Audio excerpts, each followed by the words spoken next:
Come on, Eddie. Come on. And named after my dad. My poor dad. When I was 8, I was really pushing for a horse, and I would bring him the newspaper every weekend with horses circled. And I think I was 14 before he broke down, and we found a horse in West Covina for $475, and I've never quit since.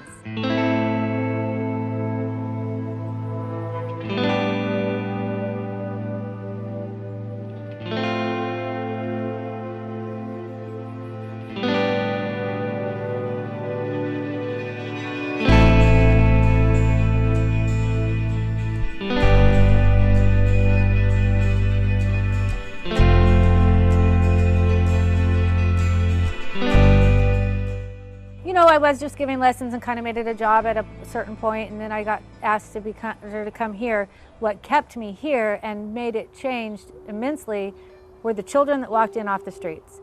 And I'll never forget the 2 first girls that I gave lessons to, and in the round pen over here, and then I didn't see them for a couple weeks. And when they came back, I asked why, and the dad said, well, we can't really afford it, and they had a whole bunch of change, quarters and dollars, all stretched out for their lesson money. And I said, you know, I don't think I want that. But what I do want is to make sure you guys come back every day. And I'll find something for these girls to do if they really love being here. And then that was it. They were here every day. And then pretty soon more kids started coming in off the street.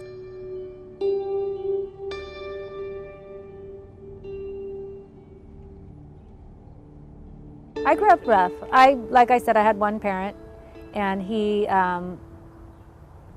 was very close to my dad. He took care of me. I'm the youngest of 7. He made life a little different. There were times I lived a lot like the kids did. She's like a second mom. Known her my whole life.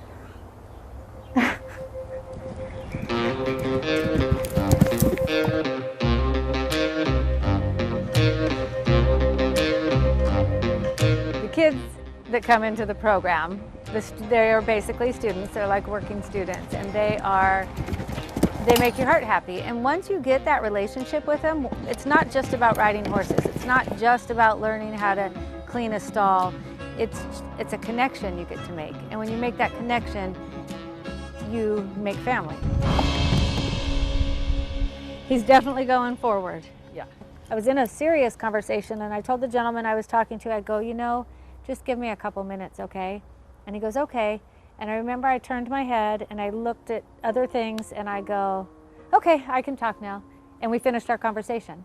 I leave his office, get in my car, go home, and Madeline, my daughter, said, can I go outside of the gate? And I said, you know what, baby, I don't feel good right now.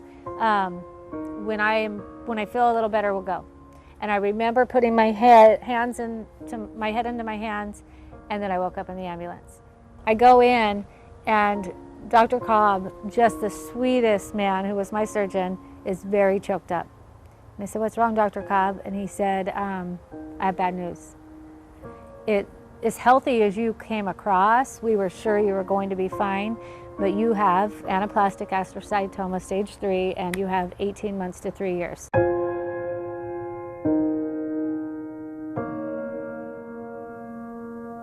At that moment, I was like,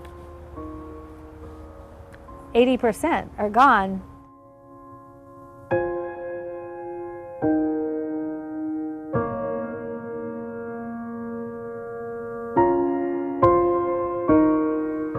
I go down for regular MRIs. They check me regularly, and they're pretty honest that it is a terminal, there's no cure, and there's healthy roots within my healthy brain that will decide to come back when they decide to come back.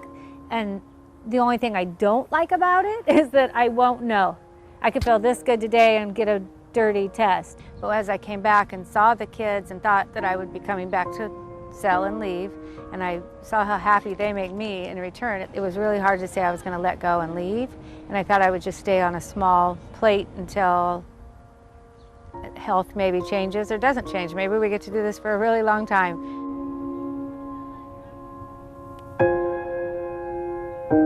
Now, when I see changes in somebody else's life, it touches me completely different.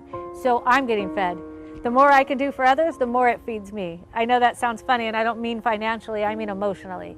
And so I'm going to stay here while I feel that good. I'm going to do as much as I can.